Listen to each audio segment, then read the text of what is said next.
Swallowed Star Chapter 91-95 Bahasa Indonesia. Bab 91. Seperti anak panah. Luo Feng menembak melewati padang rumput. Kecepatannya mencapai tingkat yang menakjubkan. Menggunakan kekuatan spiritualnya untuk meringankan beban dan juga menggunakannya untuk mendorong perisai di punggungnya. Luo Feng bergerak lebih cepat daripada jika dia dengan tangan kosong. Aku harus meninggalkan tempat kejadian secepat mungkin. Dengan latar belakang Li Wei. Begitu dia meninggal, keluarganya mungkin akan memiliki beberapa jenis teknologi canggih khusus untuk memberi tahu mereka. Jika itu terjadi, mereka mungkin menggunakan satelit untuk menyelidiki tempat itu. Jika mereka menemukan saya, maka saya akan mendapat masalah. Luo Feng tidak tahu banyak tentang satelit, dan dia juga tidak tahu cara kerjanya. Namun saat Wargot Lugang mati, satelit merekam ledakan pasang tikus. Cukup banyak orang yang mengamati rekaman tersebut dengan cara khusus. Setelah mereka mengetahui tentang kematian Li Wei dan menemukan tempat di mana dia meninggal, mereka akan menggunakan satelit untuk menyelidiki. Semua langkah ini pasti akan memakan waktu. Yang perlu saya lakukan sekarang adalah pergi sejauh-jauhnya secepat mungkin. Dan berlari di padang rumput akan membuat satelit lebih sulit menemukanku. Luo Feng berlari dengan mata merah. Tanpa kekuatan spiritualnya, tidak mungkin Luo Feng berlari lebih cepat dari 100 meter per detik. Tapi sekarang, kecepatannya sekitar 150 meter per detik. 150 meter per detik, yang mendekati 900 meter setiap 6 detik. Itu akan menjadi 9 km setiap menit. 45 km dalam 5 menit. Kecepatan ini sangat mengerikan. Biasanya, hanya panglima perang perantara yang bisa mencapai kecepatan seperti itu. Namun, Luo Feng tidak berani mengambil risiko. Dia tidak akan pernah melupakan waktu di mana dua wargot hebat datang untuk menyelamatkan regu petir ketika mereka dikelilingi oleh gerombolan monster. Ini menunjukkan betapa besar latar belakang Li Wei. Syukurlah, saya adalah anggota Dojo of Limits. Yah, sudah terlambat untuk menyesal sekarang. Orang tua dan saudara laki-lakiku semuanya tinggal di sektor pejuang Dojo of Limits. Luo Feng tidak pernah mengkhawatirkan keselamatan keluarganya karena jika para pejuang dunia bergabung dengan Thunder Dojo atau Dojo of Limits, keselamatan keluarga mereka dijamin setelah pindah ke sektor pejuang dojo masing-masing. Pernah ada kasus pedang darah. Bloodblade adalah wargot tingkat mahir yang memiliki dendam terhadap Fang Yu, salah satu petarung di Dojo of Limits. Namun, Fang Yu telah lama meninggal di hutan belantara. Jadi pedang darah yang kuat melampiaskan amarahnya pada semua keluarga Fang Yu. Kerabat, orang tua, anak, keponakan, dan cucu. Semuanya terbunuh. Segera, publik menjadi murka. Perhatikan bahwa pejuang sering mati di hutan belantara. Keluarga yang ditinggalkan para pejuang ini selalu dilindungi oleh semua pejuang di dojo mereka. Karena tidak ada yang tahu siapa yang akan mati dan siapa yang akan hidup. Jadi wajar saja, setiap orang bekerja sama untuk melindungi keluarga satu sama lain. Jadi siapapun yang berani menyentuh anggota keluarga dojo, menjadi musuh seluruh dojo. Begitu berita kematian keluarga Fang Yu menyebar, semua pejuang di Dojo of Limits di seluruh dunia marah. Keluarga seorang pejuang adalah sesuatu yang tidak boleh Anda sentuh. Jika Anda membunuh mereka, Anda menjadi musuh dengan semua pejuang di dojo itu. Setelah itu, petarung terkuat di dunia Hong, secara pribadi muncul untuk menyelidiki masalah tersebut.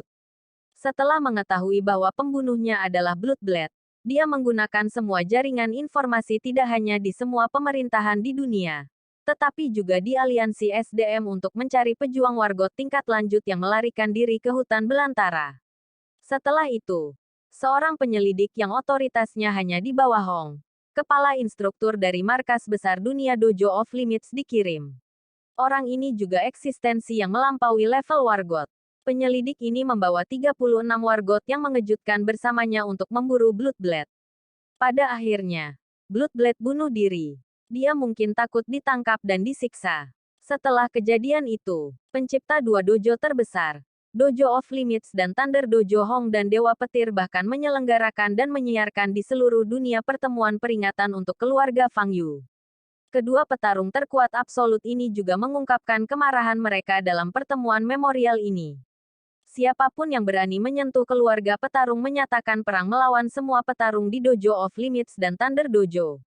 Dan dalam pertemuan peringatan ini, perwakilan telah dikirim dari masing-masing kota kantor pusat di 5 negara di dunia dan bahkan dari aliansi SDM untuk menanggapi dua pejuang terkuat ini.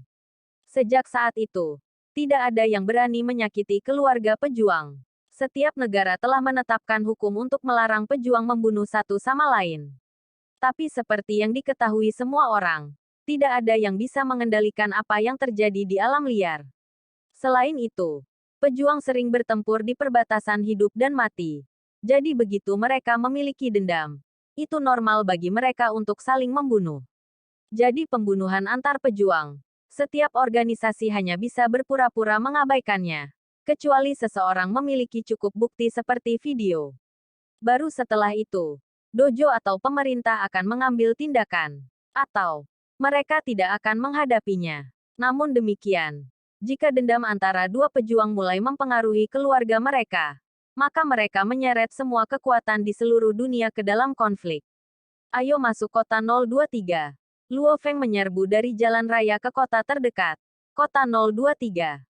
Dia akhirnya bisa menghela nafas lega ketika dia tiba. Kota 023 inilah yang disebut kota Suzhou sebelum periode Grand Nirvana. Kota ini besar, jadi mungkin ada banyak pejuang di sini. Saya tidak ingin menarik banyak perhatian saat saya di sini, pikir Luo Feng dalam hati. Malam, di jalan raya, darah berceceran ke sisi bas.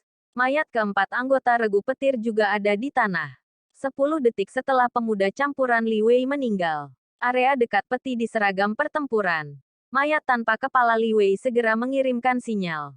Kota markas Jiangnan. Area kota utama. Di sektor kecil yang disebut air pegunungan Jiangnan yang menduduki peringkat 2 dari 6 sektor paling boros di China dan peringkat 1 di kota Jiangnan. Sektor air pegunungan Jiangnan. Di daerah yang paling mewah dari seluruh wilayah kota utama terdapat beberapa gunung dan sungai yang diawetkan. Ketika kota pusat Jiangnan pertama kali dibangun, banyak gunung dan perbukitan harus diratakan untuk memberi ruang bagi populasi yang padat. Gunung dan perbukitan dipindahkan dan diganti dengan banyak bangunan tempat tinggal yang tinggi. Hanya di sektor ini, yang menempuh jarak beberapa mil, pegunungan yang indah ini ada. Bahkan ada air terjun dan danau buatan manusia, menjadikannya tempat di mana pejabat tinggi pemerintah yang tak terhitung jumlahnya dan orang kaya ingin tinggal.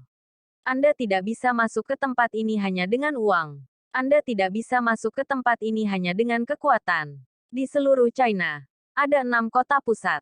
Di 6 kota pusat ini, sektor indah seperti ini tidak umum. Dan sektor ini menempati urutan pertama di kota markas Jiangnan dan menempati urutan kedua di seluruh China. Di sektor air pegunungan Jiangnan, sebuah villa di puncak gunung luar biasa. Cahaya bintang yang berkabut menyelimuti seluruh puncak gunung. Suara air terjun yang terbawa dari jauh. Di balkon villa di puncak gunung ada seseorang yang mengenakan seragam biru tua yang longgar dan duduk dengan bersila. Wajah dinginnya tampak seperti batu pahatan dan meskipun matanya tertutup, orang bisa merasakan aura dinginnya memancar darinya. Seluruh tubuhnya memberikan perasaan dingin hati. Dia adalah salah satu pejuang terkuat di seluruh dunia. Seorang wargot canggih Liao yang julukannya adalah Vulture. Suara menusuk telinga tiba-tiba datang dari jam tangan yang tampak biasa di pergelangan tangannya. Liao tiba-tiba membuka matanya dengan ganas, yang bersinar seperti kilat. Wei, wajah dingin Liao yang seperti patung tiba-tiba mengeluarkan wajah terkejut dan marah. Hubungi 2 pengawal Wei. Liao memerintahkan arlojinya. Arlojinya adalah salah satu produk paling canggih dari aliansi Hari, yang saat ini tidak dijual di pasaran. Kedua pengawal itu juga mati. Cahaya yang samar bersinar bisa dilihat di mata Liao. Suara mendesing. Liao langsung berubah menjadi bayangan saat dia langsung bergegas ke lantai 3 villa. Lantai 3 ini memiliki puluhan ruangan. Salah satunya adalah auditorium yang besar. Bayangan kabur itu berkumpul dan berdiri di auditorium. Nyalakan. Masuk ke mode pencarian petarung. Dengan perintah Liao, sebuah peralatan raksasa di sisi auditorium mengeluarkan cahaya berkabut, yang terfokus di tengah auditorium dan menjadi hologram 3D. Tuan Liao, Semua yang bisa dilihat di hologram 3D adalah seseorang yang merupakan seorang lelaki tua yang mengenakan setelan hitam. Pria tua yang mengenakan jas hitam ini sedang menatap Liao. Sebenarnya tepat saat hologram 3D terbentuk, aparat yang memproyeksikan hologram juga merekam Liao, yang kemudian diproyeksikan ke target lain di auditorium. Konfirmasikan lokasi anakku Li Wei. Semua yang bisa dilihat di wajah Liao adalah tergesa-gesa. Cari posisi semua wargot dalam radius 100 mil dari posisinya. Tidak ada wargot dalam radius 100 mil dari posisi Li Wei, kata pria tua berjas hitam itu. Bagaimana mungkin? Belum genap setengah menit. Wajah Li Wei berubah drastis. Dengan perangkat berseragam pertempuran putranya, itu akan mengirim sinyal 10 detik setelah mendeteksi jantung berhenti berdetak. Sejak saat itu hingga Liao memulai pencariannya. Bahkan 30 detik belum berlalu. Bahkan jika wargot berjalan melewati kecepatan suara dengan kecepatan 400 meter per detik, itu bahkan belum mencapai 30 mil. Jadi kenapa tidak ada yang bisa ditemukan? Bagi Liao, hanya petarung level wargot yang bisa membunuh dua pengawal panglima perang tingkat mahir putranya begitu cepat sehingga mereka bahkan tidak punya kesempatan untuk melapor. Bagaimana ini bisa? Liao tidak berani ragu dan segera memerintahkan. Cari semua pejuang panglima perang tingkat lanjut dalam 100 mil. Mencari wargot adalah hak istimewa yang diberikan melalui keanggotaan Istana Wargots. Mencari panglima perang membutuhkan anggota peringkat S dari aliansi bawah tanah, kata pria tua berjas hitam itu. Aliansi Hari memiliki cara untuk mengetahui posisi semua pejuang dan pejuang tingkat panglima perang.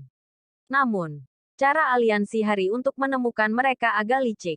Jam tangan komunikasi taktis yang mereka jual memiliki rahasia. Karena jam tangan komunikasi taktis mampu melakukan berbagai fungsi seperti mentransfer uang ke rekening bank orang lain. Itu terhubung ke kartu petarung dan nomor identifikasi masing-masing. Melalui jam tangan komunikasi taktis, mereka secara alami dapat menunjukkan lokasi siapapun. Namun, mereka tidak berani mengungkapkan rahasia ini. Begitu mereka mengungkapkannya, jutaan pejuang akan mulai memboikot barang-barang mereka. Meskipun mereka satu-satunya kekuatan yang saat ini menjual jam tangan komunikasi taktis, mereka tidak berani membuat marah publik. Jadi, hanya anggota peringkat S dari aliansi bawah tanah yang diizinkan menggunakan fungsi ini untuk mencari petarung yang lebih rendah dari level wargot. Hanya anggota dengan peringkat tertinggi dalam aliansi bawah tanah yang memiliki kewenangan untuk melakukan itu. Dan wargot tingkat lanjut Liao tidak memiliki otoritas seperti itu. Ledakan dilakukan dari jauh. Sebuah bayangan langsung menyerbu ke dalam auditorium. Seorang wanita putih berambut pirang. Namun, wajahnya yang halus agak bengkok dan gaunnya sedikit rusak karena lari cepatnya. Dia sebelumnya menghadiri jamuan makan dan seperti Liao, menerima berita kematian putranya. Yao, mata wanita elegan ini merah. Kita bisa mencari sekarang. Liao menatap pria tua bersetelan hitam di hologram 3D. Namun, pria tua yang mengenakan setelan hitam itu sedang menatap wanita anggun itu. Wanita ini adalah saudara kandung dari Direktur Keluarga Paulinus saat ini. Salah satu dari 9 keluarga inti aliansi Hari. Pada saat yang sama, dia juga merupakan wargot tingkat lanjut Venina Paulinus, julukan Scorpion. Saat ini, dia adalah Direktur Sektor Huaxia Aliansi Hari. Dia peringkat 3 dalam anggota aliansi SDM di Cina. Jadi dia adalah anggota peringkat S. Bab 92. Cari. Perintah wanita berambut pirang. Iya, peta holografik besar muncul di depan pria tua yang memakai jas hitam itu. Di tengah peta ada titik merah, yang mewakili lokasi Li Wei. 6 titik cahaya muncul dalam radius 100 mil dari lokasi Li Wei.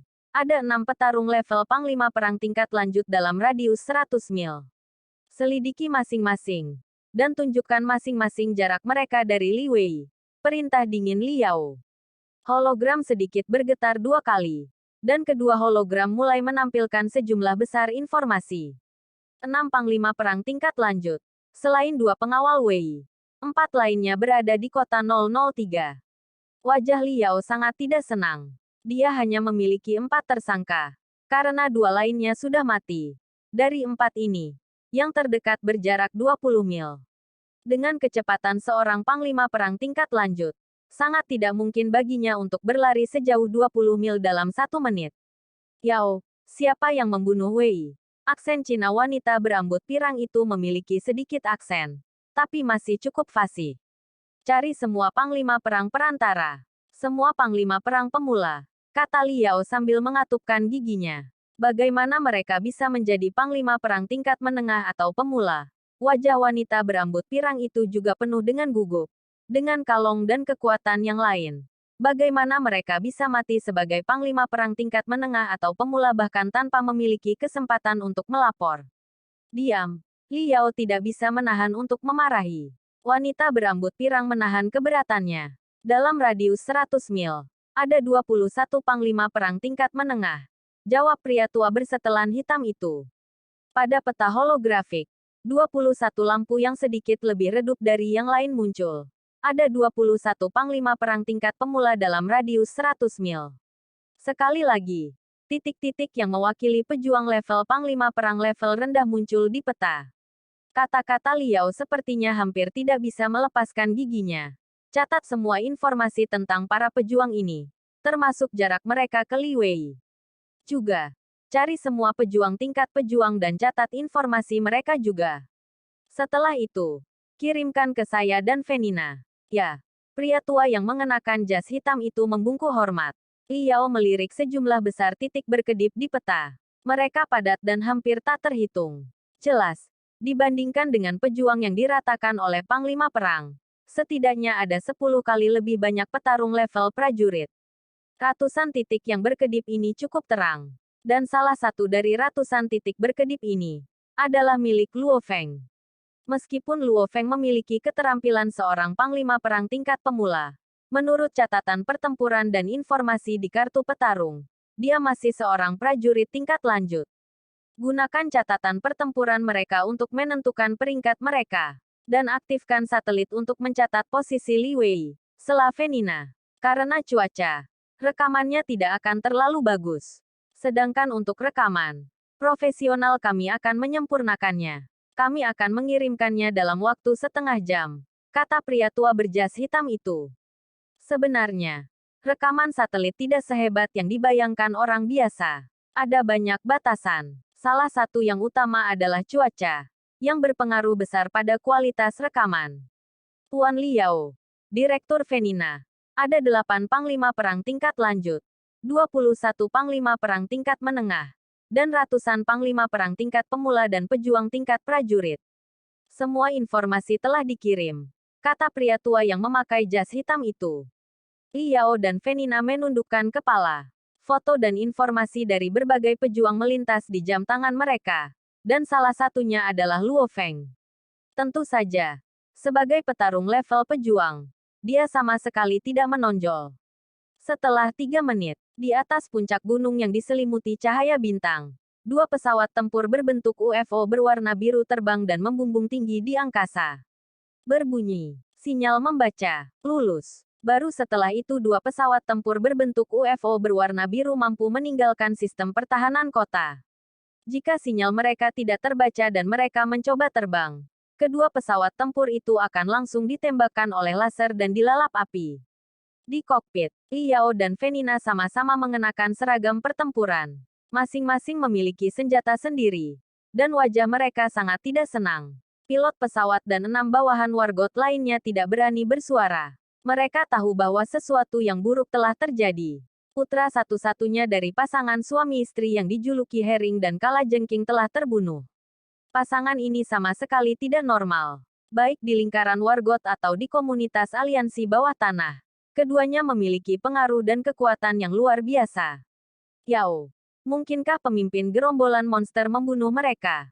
Kata Venina sambil mengerutkan kening. Bagaimana mungkin pemimpin gerombolan monster muncul di jalan raya? Dan bahkan jika mereka menemukannya, bagaimana mungkin mereka tidak memiliki kesempatan untuk mengirim pesan? Otot-otot di wajah Liao mulai bergerak-gerak saat cahaya dingin di matanya menyala. Seolah-olah dia baru saja kehilangan segalanya. Dia menjadi dingin dan marah seperti serigala sendirian. Aku sudah memberi tahu Wang Tong di kota untuk pergi dan memeriksa pemandangan. Saat dia sampai di sana, kita akan memiliki gambaran umum tentang apa yang terjadi. Oke. Venina sedikit mengangguk. Jauh di malam musim dingin. Angin musim dingin sangat dingin. Di jalan raya. Keempat mayat itu sudah lama berubah menjadi merah tua. Satu bayangan tinggi dan satu kurus. Pendek dengan hati-hati menyelidiki kejadian di bawah permintaan Liao. Keduanya persis dua wargot hebat Wang Tong dan Li Kan yang bergegas dari kota. Suara mendesing. Dua lampu biru yang menakutkan terbang dari cakrawala yang jauh dan dengan cepat tiba di jalan raya saat mereka perlahan turun. Tidak menunggu pesawat tempur turun. Salah satu palka pesawat tempur terbuka dan dua bayangan melompat turun dari udara. Mereka tepatnya adalah Liao dan Venina. Vulture, Scorpion, Shadow Blade, dan Bear Strength. Keempatnya telah bekerja sama beberapa kali. Wargot saling membantu adalah kejadian yang sangat umum. Burung bangkai. Maafkan aku. Desah Wang Tong. Apa kesimpulannya? Liao berusaha menjadi lebih sopan. Tetapi itu jelas dipenuhi dengan amarah. Wang Tong tidak repot-repot memperdebatkan nada bicara Liao dan menunjuk ke arah mayat. Yang bisa saya katakan sepertinya pekerjaan seorang pembaca roh. Pembaca roh. Liao dan Venina sama-sama mengerutkan kening. Tentu saja. Ada kemungkinan musuh sengaja dibuat sedemikian rupa agar tidak dicurigai. Tambah Wang Tong. Pada saat ini, beberapa pengawal yang lebih tinggi melompat dari salah satu pesawat tempur biru. Dan 5 orang berseragam abu-abu gelap melompat dari pesawat tempur lainnya. Semuanya membawa semacam mesin di punggung mereka. Ada 2 wanita. 1 orang Asia dan 1 pria kulit putih dari 5 orang ini. Ada juga seorang lelaki tua pucat. Tidak ada orang lain yang diizinkan di tempat kejadian. Perintah orang tua itu. Mulai. 4 lainnya tiba-tiba membuka benda yang mereka miliki di punggung mereka dan mengeluarkan segala macam sensor dan detektor saat mereka mulai menyelidiki pemandangan itu sedekat mungkin. Waktu berlalu 1 detik pada satu waktu. Liao dan Venina hanya bisa menunggu dalam diam. Wang Tong dan Li Kan saling pandang. Keduanya tidak tahu harus berkata apa. Herring dan kalajengking sangat terkenal di seluruh dunia. Selain keberadaan yang telah melampaui level Wargot, hampir tidak ada orang yang bisa menekan pasangan ini. Dan dengan kepribadian mereka yang sudah kejam, tidakkah mereka akan membalas kematian putra satu-satunya mereka? Tuan dan Nyonya, pria tua pucat itu membungkuk hormat. Kita sudah mendapatkan hasil. Silakan datang lihat mereka. Liao dan Venina, dan bahkan Wang Tong dan Li Kan berjalan mendekat. Sebuah notebook ada di sana dengan simulasi sudah di layar. Orang tua pucat itu berkata, petarung tua dan petarung kulit putih ini mungkin mati dalam sekejap. Mereka mati dengan cara yang persis sama. Sesuatu menusuk kepala mereka dari belakang. Pejuang Parubaya dan Tuan Muda Li Wei ini juga meninggal pada waktu yang hampir bersamaan. Pejuang kulit putih itu meninggal lebih lambat dari petarung tua itu. Saat dia mengatakan itu, lelaki tua pucat itu mengetuk layar simulasi. Tiba-tiba, simulasi dimulai. Satu-satunya hal yang bisa dilihat adalah 2 lampu yang sepertinya menembus kepala veteran tua bernama Liu dan orang buas putih itu. Setelah itu, 2 lampu menembus Panya dan Tuan Muda Li Wei, memenggal kepala mereka. Ya, Wang Tong mengangguk. Aku juga sudah memeriksanya. Petarung tua dan petarung kulit putih mungkin belum bisa merespon ketika mereka mati. Adapun Li Wei dan pria Parubaya, mata mereka dipenuhi dengan kengerian. Jelas, mereka menyaksikan kejadian itu. Orang tua pucat itu melanjutkan. Kami telah menyelidiki sekeliling dan 100% yakin bahwa tidak ada pemimpin gerombolan yang lewat. Menggunakan jejak kaki di sekitar dan posisi kaki korban. Petarung tua, petarung kulit putih, dan petarung Parubaya ini mungkin menyerang ke arah yang sama. Itulah kenapa mereka tidak bisa merespon serangan dari belakang. Orang tua pucat itu mengetuk layar dan sesosok pria muncul. Liao dan Venina sama-sama berjongkok di samping tubuh Li Wei. Kepala dan tubuh Li Wei sudah terhubung. Dan matanya jelas masih sok. Aku sudah memeriksanya. Setelah 30 detik kematian Wei, tidak ada wargot dalam jarak 100 mil.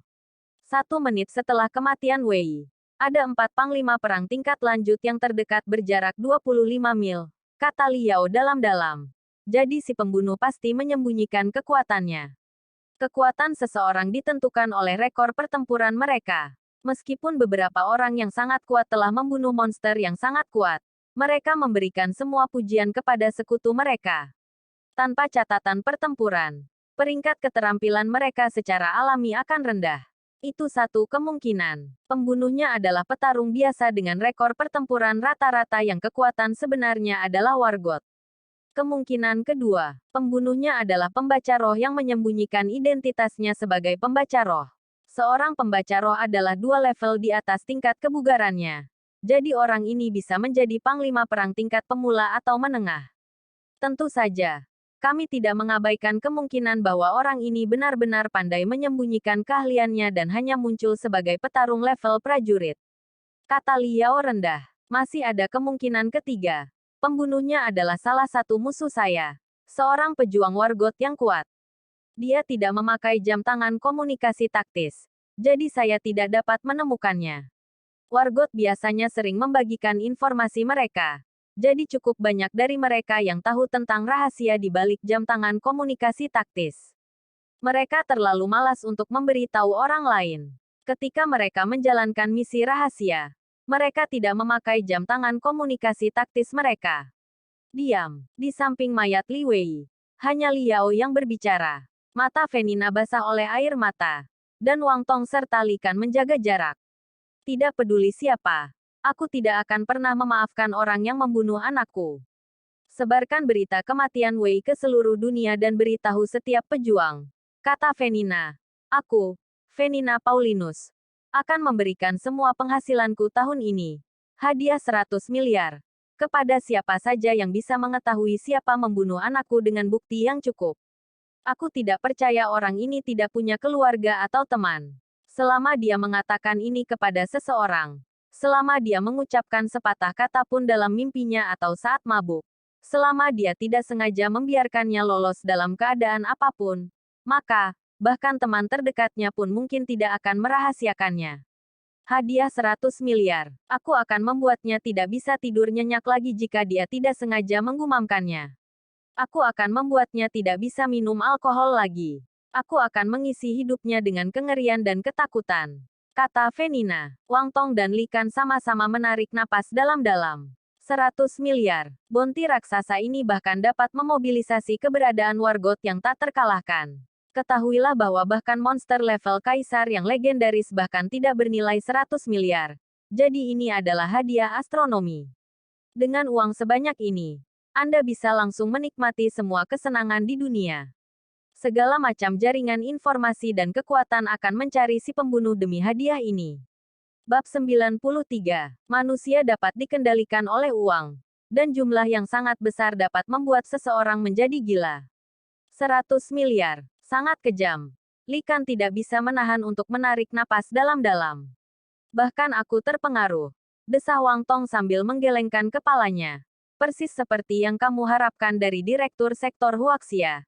Saudara kandung dari salah satu dari 9 direktur keluarga Paulinus. Orang kaya selalu pergi ke sana menjadi kaya. Bahkan di seluruh dunia, tidak banyak wargot tingkat lanjut yang memiliki kekayaan sebesar itu. Ya, berburu monster level pemimpin gerombolan dan menjualnya adalah uang yang bagus. Tetapi apakah monster pemimpin gerombolan itu bodoh? Mereka memiliki kecerdasan yang setara dengan kecerdasan manusia. Begitu mereka merasakan bahaya dan merasa tidak memiliki peluang untuk menang, mereka akan memilih untuk melarikan diri. Setelah monster level pemimpin gerombolan memutuskan untuk melarikan diri, itu pasti akan memerintahkan ribuan monster untuk menghalangi jalur Wargot. Bahkan jika mereka tidak dapat menghalangi Wargot, itu pasti akan memperlambat mereka. Jadi membunuh monster level pemimpin gerombolan sangat sulit. Semakin kuat mereka, semakin sulit jadinya. Jadi situasi yang biasa adalah, seorang Wargot tingkat lanjut memburu seorang pemimpin gerombolan tingkat menengah. Seorang Wargot tingkat menengah memburu seorang pemimpin gerombolan tingkat rendah. Dan seorang Wargot tingkat pemula memburu seorang komandan tingkat tinggi. Peluang sukses lebih tinggi dengan cara ini. Misalnya, upaya Wang Tong dan Li Kan untuk memburu naga lapis baja, berakhir dengan kegagalan. Dan jumlah monster tidak terbatas. Semakin kuat monsternya, semakin sedikit jumlahnya. Misalnya, ketika Luo Feng dan yang lainnya dari Regu Palu Api berada di sektor kecil itu dan memburu monster tingkat komandan dalam jumlah besar, menjadi jauh lebih sulit untuk menemukannya nanti, karena jumlah monster level komandan di area itu berkurang. Tapi ini bukan bagian terburuk. Bagian terburuknya adalah Anda akan menarik perhatian pemimpin monster level komandan pemimpin gerombolan. Para petarung biasanya dapat menemukan bahaya setelah membunuh banyak, jadi mereka akan kabur. Namun, ini juga membuktikan bahwa membunuh monster untuk mendapatkan uang bukanlah tugas yang mudah. Yang paling penting, Wargot juga harus mengeluarkan banyak uang. Hal-hal seperti senjata dan seragam pertempuran. Manakah dari hal-hal ini yang tidak memerlukan biaya yang sangat besar? Sebuah instruksi manual tingkat atas juga sangat mahal sehingga menakutkan. Banyak Wargot bahkan harus meminjam uang dari bank. Tidak ada yang membantunya. Wargot harus mengeluarkan terlalu banyak uang. Misalnya, jika seorang Wargot tingkat lanjut bertarung melawan pemimpin gerombolan tingkat tinggi, maka dia harus membeli set seragam pertempuran kelas SS, agar aman. Karena seragam pertempuran seri Ki peringkat S hanya dapat bertahan melawan sebagian besar serangan pemimpin gerombolan peringkat S, tapi tidak semuanya. Set seragam pertempuran kelas SS, senjata kelas SS, mana yang tidak mahal? Sebuah instruksi manual kelas SS dan bahkan instruksi manual tertinggi seperti 9 tahap Thunderblade sama mahalnya. Untuk melengkapi diri Anda dengan perlengkapan yang sempurna, berapa banyak pemimpin gerombolan tingkat menengah yang harus Anda bunuh? Ini adalah sesuatu yang tidak akan bisa dicapai oleh sebagian besar Wargot tingkat lanjut. Dan bahkan jangan menyebutkan harta karun khusus yang tersedia di Istana Wargots. Harta karun itu bahkan lebih mahal. Bukan kebohongan bahwa banyak Wargot di seluruh dunia harus meminjam uang dari bank. Tentu saja, jumlah Wargot yang sangat kecil merupakan pengecualian. Misalnya, Wargot dengan kemampuan khusus seperti Wargot level pembaca roh atau Wargot dengan keterampilan luar biasa, atau Wargot dengan latar belakang yang sangat besar. Putra dan putri Hong akan mudah mendapatkan uang, hanya karena pengaruh Hong. Aliansi SDM adalah grup keuangan teratas dunia. Mereka mengendalikan lebih dari setengah ekonomi dunia dan memiliki kendali di hampir setiap bidang. Kekayaan mereka juga sangat mencengangkan. Venina Paulinus adalah Direktur Aliansi Hari di China dan merupakan saudara kandung dari pria yang merupakan kepala keluarga Paulinus dan eksekutif puncak dari Aliansi Hari. Apakah ada yang perlu bertanya tentang kekayaannya? Kekayaannya terutama berasal dari keluarganya dan aliansi SDM, dan bukan dari berburu monster. Bahkan suaminya, Liao, tidak bisa dibandingkan dengannya. Kota markas Jiangnan, Limit Hall. Suge Tao mengenakan seragam dojo hitam dan duduk bersila di ruang pelatihan.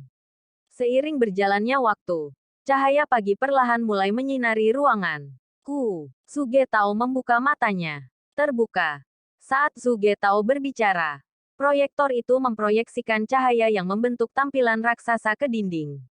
Suge Tao punya kebiasaan. Setiap pagi dia akan mengecek berita di TV untuk mencari tahu apa yang terjadi di seluruh dunia. Suara reporter bergema di sekitar ruang pelatihan. Apa? Suge Tao membeku saat dia menatap apa yang digambarkan oleh berita pagi di layar. 100 miliar. Suge Tao berkedip 2 kali.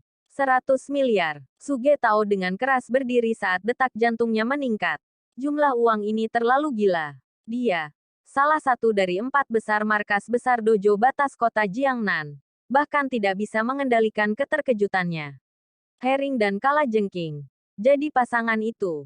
Yah, masuk akal. Wargot normal macam apa yang bisa menghasilkan 100 miliar? Suge Tao kagum. Dan siaran berita ini ditujukan kepada seluruh penduduk di negara ini. Dengan kata lain, tidak hanya para pejuang, tetapi orang-orang biasa juga akan tahu tentang ini. Pengaruh aliansi Hari pasti besar. Bisa membawa berita ini di saluran televisi China. 100 miliar. Bahkan Suge Tao terpengaruh. Sepertinya dia, Suge Tao, sering menawarkan banyak manfaat bagi para jenius dan pejuang yang kuat. Namun, dia melakukan sebagian besar dengan hak istimewanya di dojo. Jadi dia hampir tidak perlu mengeluarkan uangnya sendiri. Masuk ke Home of Limits. Bagian diskusi petarung Wargot. Perintah Suge Tao. Tampilannya tiba-tiba dan dengan cepat berubah saat memasuki bagian diskusi pejuang Wargot. Sebagai panglima perang tingkat lanjut, dia tidak memiliki hak. Tapi sebagai identitasnya sebagai instruktur kepala, dia diberikan akses ke bagian tersebut. Seluruh bagian diskusi memang menjadi hidup. Sepertinya para pejuang dari Amerika Selatan, Amerika Utara, Eropa, Afrika, dan tempat lain semuanya darahnya mendidih. Tertawa Zhu Getao. Namun, kasus ini terjadi di China. Jadi uang dalam jumlah besar ini mungkin akan berakhir di tangan orang Cina. 100 miliar seperti melempar domba gemuk ke dalam sekawanan serigala. Memang, seluruh dunia telah diguncang oleh jumlah yang sangat besar ini. Bahkan keberadaan yang melebihi level Wargot harus mendesah. Karena Wargot sangat tersentuh oleh ini. Bahkan jangan menyebut warga negara biasa. Warga negara biasa bekerja keras hanya untuk menyewa. Bahkan 100 juta adalah angka astronomi bagi mereka. Jangan sebutkan 100 miliar. Diaduk. Seluruh dunia diaduk. Hampir setiap jaringan informasi tidak bisa membantu tetapi mulai menyelidiki kasus ini. Temukan orang ini. Kota 023 adalah kota besar yang dihuni ratusan juta orang. Kota 023 adalah imbalan tinggi berisiko. Begitu banyak pejuang yang tertarik ke sana. Di lantai 8 dari sekitar bangunan tempat tinggal 12 lantai di bagian barat kota tua. Angin kencang menderu-deru dan kepingan salju menari-nari. Udara dingin memasuki rumah tanpa henti. Dan lantai ruangan benar-benar membeku. Luo Feng duduk bersila di atas bantal yang robek saat dia dengan ringan memoles pisau lemparnya. Satu-satunya hal yang ada di benaknya adalah berita menakjubkan yang baru saja diterima jam tangan komunikasi taktisnya. Berita tentang karunia astronomi. Saya tidak percaya mereka menghabiskan begitu banyak uang untuk hadiah saya. Bahkan saya ingin melaporkan diri saya sendiri. Luo Feng dengan ringan meletakkan pisau lempar ke tanah. Mengambil pisau lagi. Dan mulai memolesnya. 100 miliar. Namun, orang tua Li Wei bukanlah orang bodoh. Mereka hanya akan memberikan uangnya kepada seseorang yang dapat memberikan bukti yang jelas dan mutlak. Bukti. Luo Feng tidak berpikir bahwa ada orang di dunia ini yang memiliki bukti dia membunuh Li Wei. Saat itu, untuk mencegah dirinya ditangkap oleh satelit, dia langsung bergegas ke ladang setelah membunuh Li Wei dan yang lainnya. Kecuali keberuntungan saya benar-benar mengerikan. Begitu mengerikan sehingga kebetulan ada seseorang yang bersembunyi di sebelah jalan raya dan kebetulan merekam wajah dan tindakan saya. Tetapi Luo Feng berpikir bahwa peluang ini tidak lebih tinggi dari peluang memancing di atas jarum di laut. Sebenarnya, satu-satunya hal yang ditakuti Luo Feng adalah rekan regu palu apinya. Bonti ini menggambarkan identitas dan keterampilan dari 3 orang lainnya yang mati bersama Li Wei. Dan Bonti itu bahkan mengatakan bahwa pembunuhnya kemungkinan besar adalah seseorang dengan kekuatan petarung level Wargot. Atau seorang pembaca roh. Wajah Luo Feng tenggelam. Jika Kapten Wei Tai, Wei Qing, dan saudara Chen melihat ini, mereka mungkin akan menghubungkan ini denganku. Tanpa ragu. 4 anggota regu palu api lainnya dengan mudah menghubungkan hadiah ini dengan Luo Feng. Pertama, Luo Feng tinggal di kota 003 untuk membunuh regu taring harimau. Dan 1 dari 4 orang yang tewas adalah Kapten Taring Harimau, Pan Ya. Selanjutnya, Bonti itu sendiri mengatakan bahwa pembunuhnya adalah seseorang dengan kekuatan Wargot atau pembaca roh. Dan semua orang di skuad tahu bahwa dia adalah pembaca semangat. Ekstrapolasi dengan 2 poin di atas memang sangat mudah. Faktanya, inilah masalahnya. Ketika karunia astronomi ini terungkap, 4 anggota regu palu api lainnya tercengang karena mereka menduga itu adalah Luo Feng. Hanya karena mereka bisa menebak. Bukan berarti mereka punya bukti. Luo Feng menggelengkan kepalanya. Pasukan palu api menduga itu adalah Luo Feng.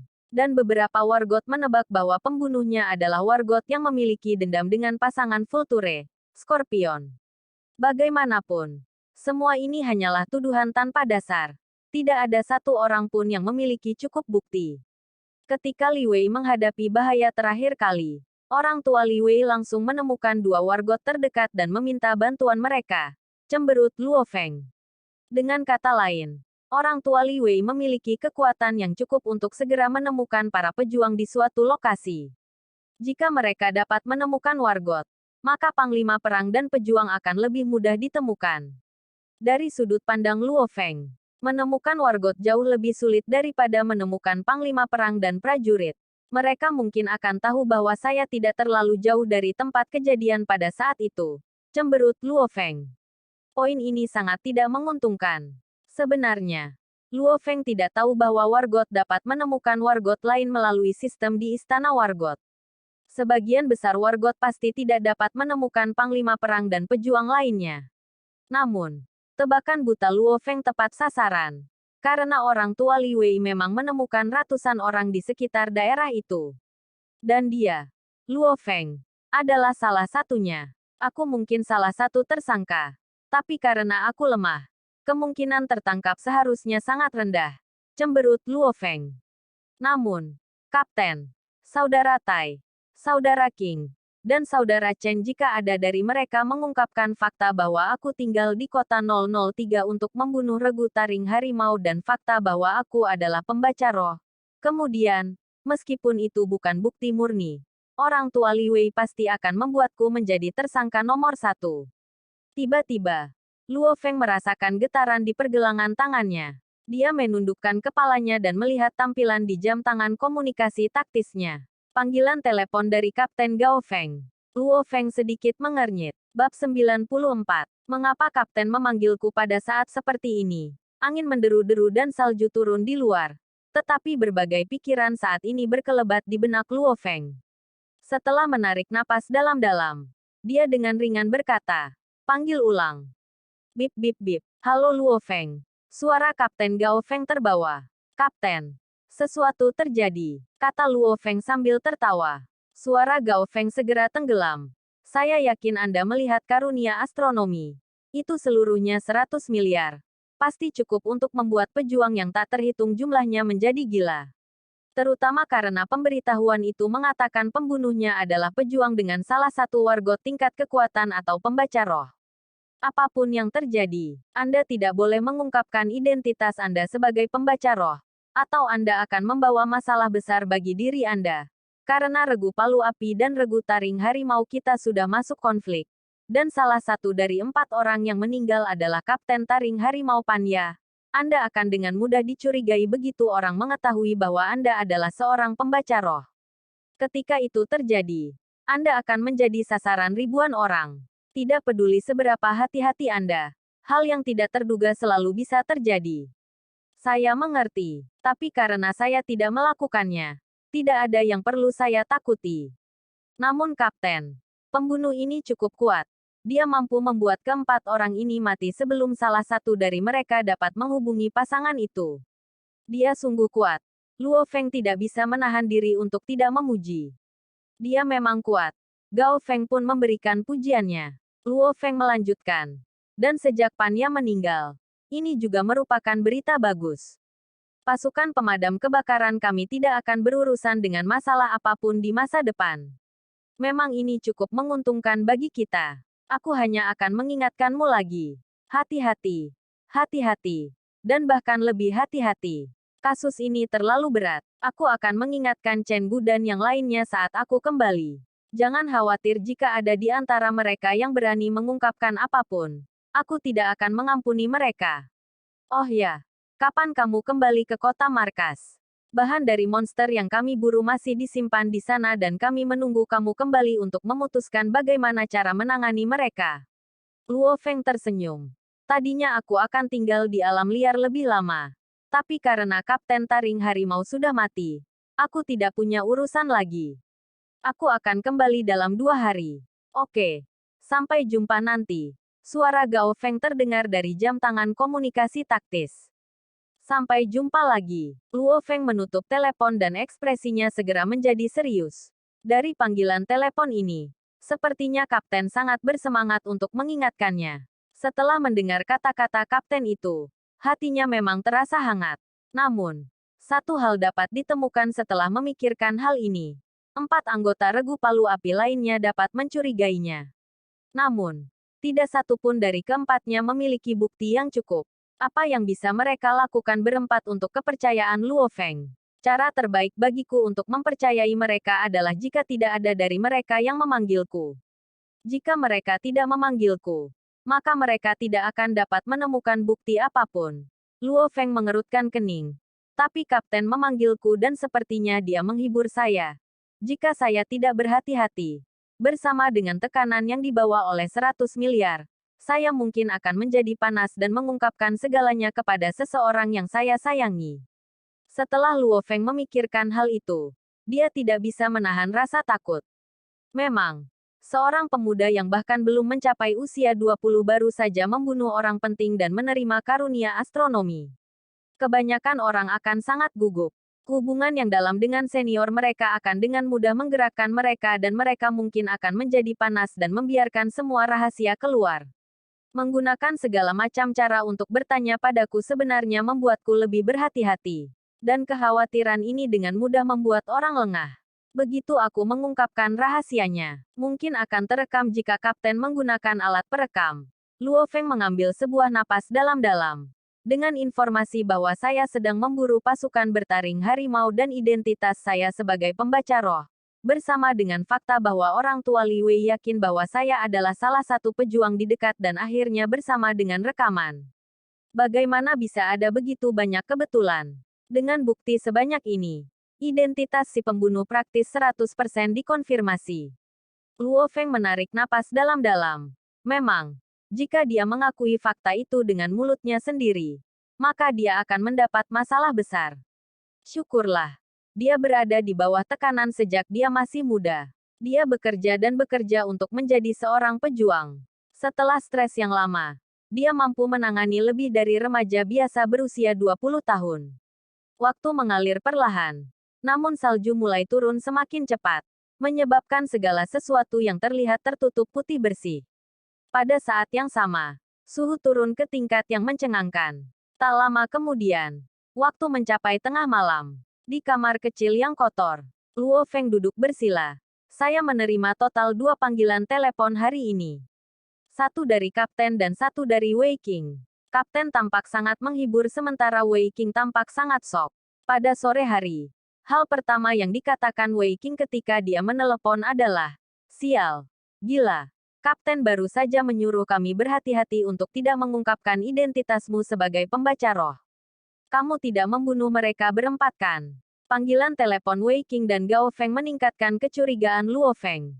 Tentu saja, hanya kecurigaan. Mungkin sang kapten benar-benar perhatian. Dan mungkin Wei Qing hanya berbicara seperti itu karena dia benar-benar menganggapnya sebagai saudara. Manusia adalah yang paling sulit dibaca. Karena mereka sangat tidak terduga. Dalam menghadapi uang, saudara saling berpaling. Perceraian pasangan. Orang tua dan anak-anak memutuskan hubungan. Aku sudah terlalu sering melihat hal-hal semacam ini di internet. Dan tentu saja, ini adalah jumlah raksasa 100 miliar. Melalui jam tangan komunikasi taktisnya, Luo Feng memasuki internet dan melihat beberapa papan diskusi. Dan dia segera menemukan betapa gilanya seluruh dunia karena menerima hadiah ini. Malam hari bahkan lebih dingin dari siang hari. Luo Feng meringkuk di sudut. Tapi hatinya agak dingin. Sejak dia mulai mencurigai Kapten Gao Feng dan Wei Qing, seluruh sikap Luo Feng mulai berubah. Di masa lalu, dia sangat ceria dan terus terang, seperti petarung biasa. Dia mampu bertarung di depan wajah kematian dengan saudara-saudara lain di pasukannya. Dia dengan mudah bisa memperlakukan orang lain sebagai saudara baiknya. Tapi sekarang, apakah mereka menganggapku sebagai saudara? Atau apakah mereka berencana menyerahkanku untuk sejumlah besar uang? Mungkin kurangnya bukti adalah satu-satunya hal yang mencegah mereka melakukan itu. Tatapan mata Luo Feng dingin. Apa yang saya pikirkan? Aku secara acak mencurigai mereka. Luo Feng menggelengkan kepalanya. Dia akhirnya menyadari bagaimana sikapnya tidak bisa membantu tetapi berubah di bawah karunia raksasa 100 miliar. Dia tidak dapat memastikan bahwa yang lain tidak akan terpengaruh oleh 100 miliar. Karena, bagaimanapun, ini adalah 100 miliar. Inilah yang menyebabkan dia berubah. Meskipun Luo Feng tahu dia seharusnya tidak terlalu curiga, dia tidak bisa menahan diri. Salah satu tujuan Venina Paulinus sudah tercapai. Luo Feng mulai berputar-putar di bawah semua tekanan yang dibawa oleh karunia 100 miliar. Tidak apa-apa. Aku tidak akan memikirkan ini lagi. Luo Feng segera menundukkan kepalanya dan melihat jam komunikasi taktisnya. Dia kemudian dengan lembut menekan tombol dan mulai membaca semua jenis pesan yang berbeda di layar jam tangan komunikasi taktis. Tiba-tiba, dia membuka-buka buku telepon dan ditenangkan oleh salah satu nama yang muncul. Di dalam nama-nama ini ada teman baik yang selalu bermain dengannya, Wei Wen. Aku bertanya-tanya bagaimana kabar Wen. Luo Feng tidak bisa menahan senyum saat memikirkan hal-hal yang dia lakukan dengan Wei Wen di masa lalu. Ada beberapa teman semuanya dengan nama-nama ini. Ada juga beberapa teman di Dojo of Limits. Nama orang tua dan saudaranya juga ada di sini. Ayah, ibu, saudara. Tatapan Luo Feng lembut. Tidak peduli apa. Kalian tidak akan mendapat masalah. Aku pasti akan mengatasi masalah ini. Tiba-tiba lirik Luo Feng mendarat di nama Susin. Mereka bertukar nomor telepon kembali ketika mereka mengobrol di pasar aliansi hari. Namun, dia tidak pernah meneleponnya selama ini. Panggil nomor Susin, kata Luo Feng. Untuk beberapa alasan, dia mulai gugup setelah menekan nomor tersebut. Mungkin identitasnya sebagai pembunuhnya akan terungkap suatu hari nanti. Ketika itu terjadi, keluarga Su pasti tidak akan mengizinkan Susin untuk berhubungan dengannya. Halo, suara Susin terdengar dari jam tangan komunikasi taktis. Apakah ini Luo Feng? Ya, ini aku. Hati Luo Feng menghangat. Seberapa langkah petarung besar sepertimu berpikir untuk memanggilku? Susin tertawa mengejek. Apa kembali ke kota markas? Aku di alam liar dan ini malam hari dan aku bosan. Jadi, setelah Luo Feng mengatakan ini, dia tiba-tiba merasa agak canggung. Bosan di malam hari. Kenapa ini terdengar seperti dia mencoba untuk mendapatkan pelacur? Menemukan wanita saat dia bosan di malam hari. Batuk. Susin terbatuk sedikit. Aku tidak pernah tahu bahkan kamu begitu main-main. Menyenangkan. Bagaimana kuliah untukmu sekarang? Sebagai seseorang yang tidak pernah kuliah, aku cukup penasaran. Luo Feng segera mengubah topik dan keduanya terus mengobrol seperti ini. Mungkin karena baru pertama kali ngobrol lewat telepon. Atau mungkin karena sama-sama bosan di malam yang sunyi. Jadi ngobrol lama-lama. Hanya sampai dia menutup telepon. Luo Feng menyadari panggilan telepon ini berlangsung selama 1,5 jam. Aku tidak pernah tahu bahwa mengobrol lewat telepon bisa berlangsung selama 1,5 jam. Hati Luo Feng dipenuhi dengan kebahagiaan. Memang, mengobrol dengan orang yang Anda sukai untuk 1 orang 5 jam melalui telepon bisa membuat seseorang sangat bahagia. Semua ketakutan yang sebelumnya dibawa oleh karunia 100 miliar dan semua emosi negatif benar-benar terhanyut. Orang yang sebelumnya gugup dan panik berubah kembali menjadi bocah lelaki yang sedang jatuh cinta. Perubahan sikap ini membasuh semangat Luo Feng. Luo Feng dengan mantap mulai tenang. Ini adalah kedamaian yang tidak pernah dia rasakan sebelumnya. Kedamaian yang dibawa oleh perubahan sikap yang luar biasa. Memang, berapa banyak orang normal yang mengalami perubahan sikap yang begitu besar? Hatinya damai dan masih seperti air. Perasaan ini terasa begitu luar biasa.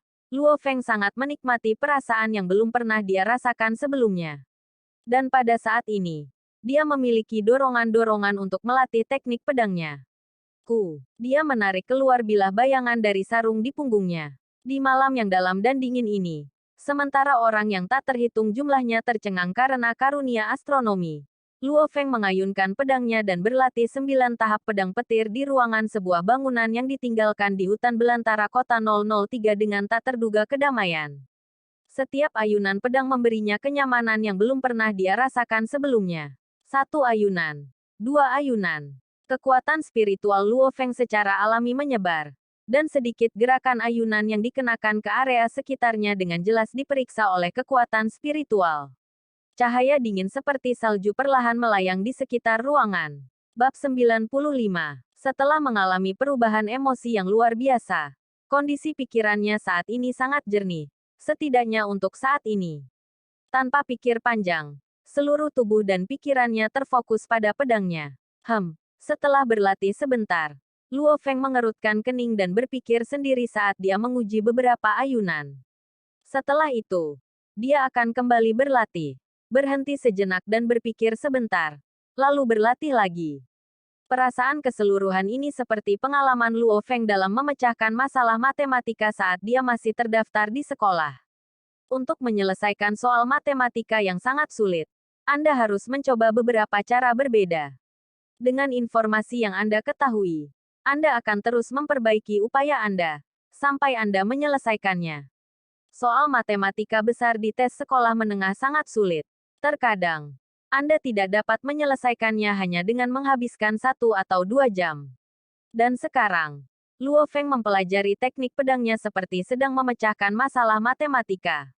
Namun, tidak seperti biasanya. Kondisi pikiran Luo Feng saat ini menyebabkan otaknya bekerja lebih cepat dari sebelumnya dan memungkinkannya untuk mengontrol dengan jelas bahkan bagian yang paling tidak jelas dari tubuhnya. Suatu malam kerja keras. Pagi hari kedua masih diisi dengan kerja keras. Pada sore hari di hari kedua, Luo Feng tenggelam dalam pikirannya saat dia memegang pedang hantunya dan duduk di balkon. Dia terus duduk di sana selama 3 jam. Luo Feng terus mempelajari teknik pedangnya. Dan akibatnya lupa makan. Melupakan semua tentang karunia astronomi. Dan melupakan semua kecurigaannya. Sampai larut malam di hari kedua, Luo Feng terus mengayunkan pedangnya di ruang tamu yang gelap di lantai 8 gedung tempat tinggal ini. Cahaya dingin pedang itu benar-benar membuat hati seseorang menjadi dingin. Entah sudah berapa kali dia mengayunkan pedangnya sekarang. Tapi kali ini, hanya sedikit gerakan dari pedang hantu yang menyebabkan kilatan perak menerangi seluruh ruang tamu. Ada sedikit getaran aneh yang tersembunyi dalam cahaya itu. Seperti kilatan petir, udara di sekitarnya menyebabkan gelombang kejut yang mirip dengan ledakan sonik. Mata Luo Feng membelalak keheranan.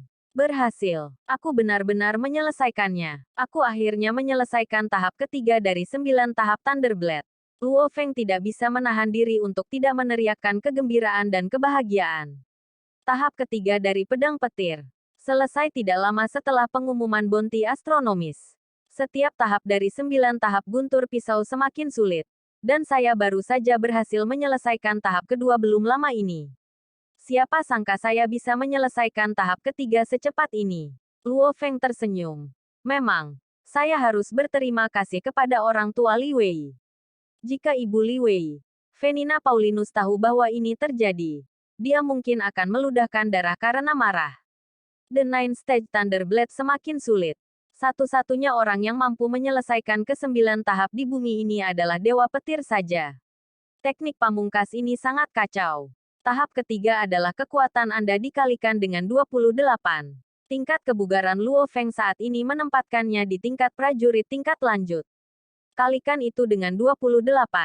Dan kekuatan serangannya menyaingi Panglima Perang tingkat menengah 28. Ingatlah bahwa satu level hanya berbeda sekitar kelipatan 2. 1 bilahku.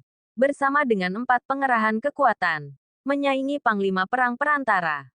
Jika kekuatan spiritualku membantu bilah hantuku dan menambahkan pengerahan kekuatan kelima atau keenam bilahku mungkin menyaingi Panglima Perang tingkat lanjut. Luo Feng dengan jelas memahami kekuatan spiritualnya.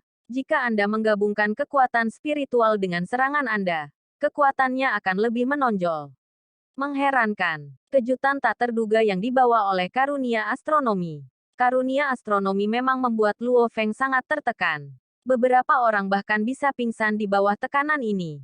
Tetapi beberapa orang akan bekerja lebih keras di bawah tekanan ini dan meningkat dengan kecepatan yang mencengangkan.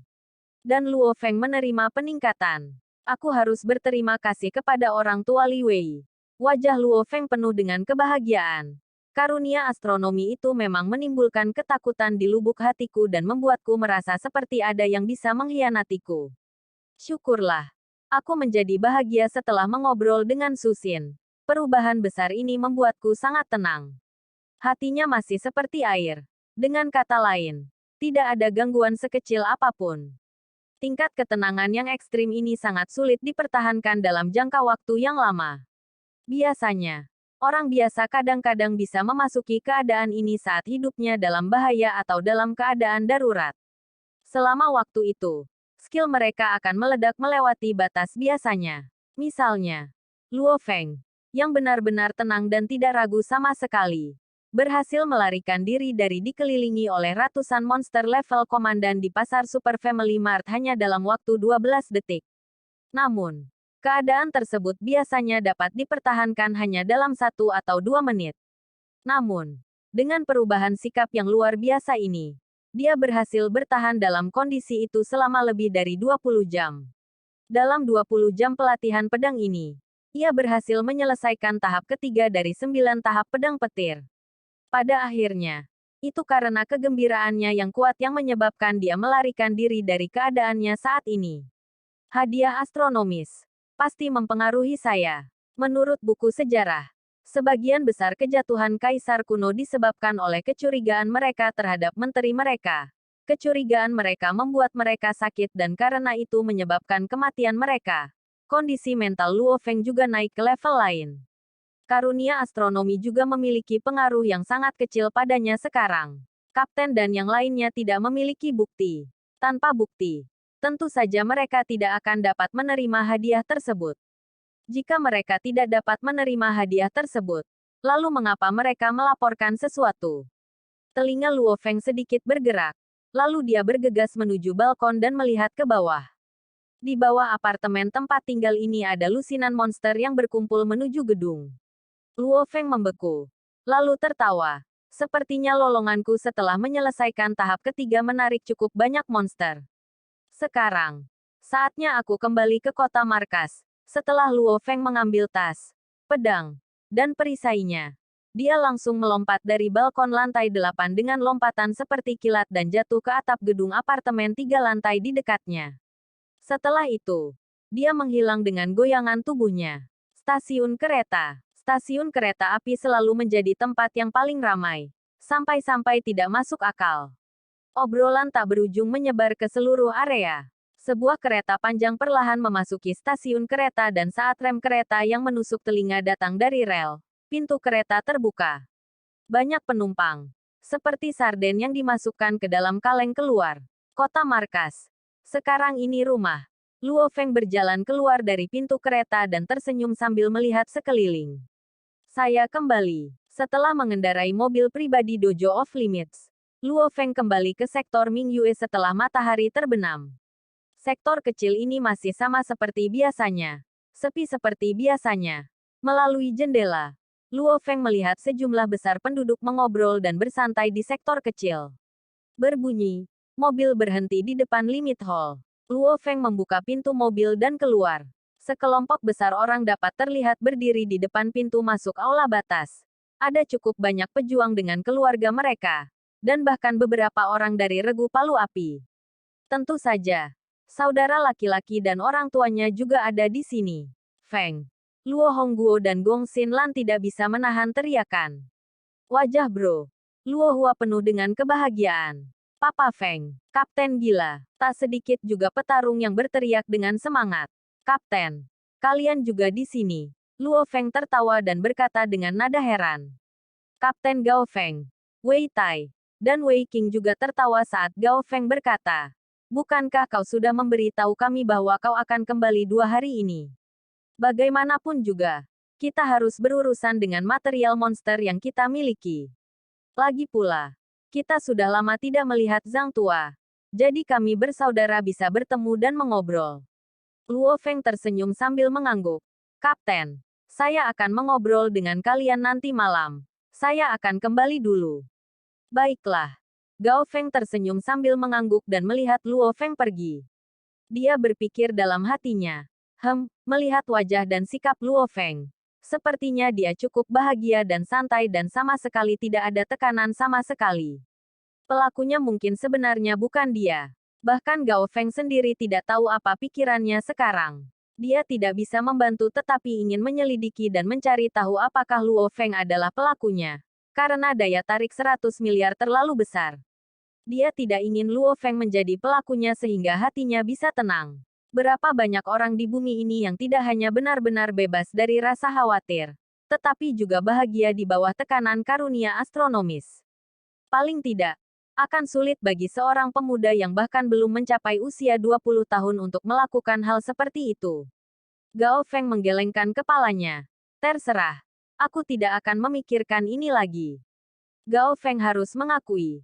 Bahkan dia sedikit terlempar oleh sejumlah besar uang. Ayo pergi. Kita saudara akan minum. Teriak Gao Feng. Pergilah. Hahaha. Ayo pergi bersama. Anggota regu palu api. termasuk Zhang Ke yang cacat, berjalan ke aula batas. Hanya Luo Feng yang ada di rumahnya. Lantai 2 rumah Luo Feng. Setelah dia kembali ke rumah, Luo Feng menempatkan tas yang berisi pisau berharga, seragam pertempuran, dan telur naga ke dalam brankas pribadinya di kamarnya. Sebenarnya, bahkan jika dia meletakkannya di lantai, tidak ada yang akan mencurinya. Ini adalah sektor pejuang Dojo of Limits. Tidak ada yang berani datang ke sini untuk mencuri barang. Tanpa ragu, orang tua Li Wei memiliki hak untuk menemukan petarung di suatu daerah. Dengan jumlah petarung yang berkumpul di pinggir kota 003, mereka mungkin mencari lebih dari ribuan petarung. Karena aku hanyalah salah satu dari mereka, kemungkinan saya dicurigai rendah. Orang tua Li Wei sudah mencurigai para pembaca roh, jadi mereka mungkin melihat profil dan rekening bank para pejuang yang mereka curigai. Karena itu, mulai sekarang, saya tidak bisa menyetor uang dalam jumlah besar ke rekening bank yang menggunakan nama asli saya. Saya harus memasukkan uang itu ke rekening yang tidak memerlukan nama. Saat ini, banyak bank di dunia mendukung rekening tanpa nama. Akun-akun ini tidak peduli dengan identitas orang tersebut. Anda hanya perlu menyetel beberapa kata sandi dan kemudian Anda menyetelnya. 1. Uang dalam jumlah besar tidak bisa masuk ke rekening bank saya yang sebenarnya. 2. Sampai waktu yang tepat, identitas saya sebagai pembaca roh tidak bisa diungkapkan. 3. Saya tidak bisa memberitahu siapapun fakta bahwa saya membunuh Li Wei. 4. Aku juga tidak bisa memberitahu siapapun tentang telur naga dan perlengkapan perang Wargot, termasuk keluargaku. Luo Feng menjelaskan dengan jelas. Bahkan tindakan sekecil apapun bisa menghancurkan segalanya. Jadi, sebelum dia memiliki kekuatan yang cukup untuk melawan Herring, pasangan Scorpion di tempat terbuka, dia pasti tidak bisa mengungkapkan apapun. Untuk petarung level Panglima Perang, memiliki ratusan juta bahkan sekitar 1 miliar tidaklah terlalu berlebihan. Tetapi jika rekening bank mereka memiliki lebih dari puluhan miliar, bagaimana mungkin Vulture, Liao, dan Scorpion, Venina Paulinus, tidak curiga? Ingatlah bahwa aliansi hari mengontrol lebih dari setengah ekonomi dunia. Banyak bank besar berada di bawah bendera aliansi SDM. Dengan otoritas mereka, mereka dapat dengan mudah mengetahui kekayaan Luo Feng melalui jaringan perbankan global mereka. Hanya akun tanpa nama yang paling aman. Jika bank itu sendiri tidak tahu siapa yang memiliki rekening tersebut, jangan pernah membicarakan tentang penyelidikan. Bagi saya saat ini, yang paling penting adalah kekuatan.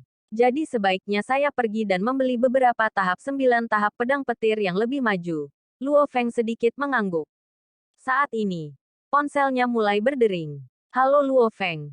Apakah kamu sudah siap? Saya siap. Saya datang sekarang, kata Luo Feng sambil tertawa.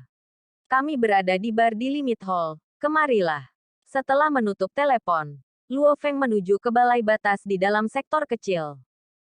Sekian untuk bab kali ini. Tunggu kelanjutannya hanya di channel Anime VC. Terima kasih.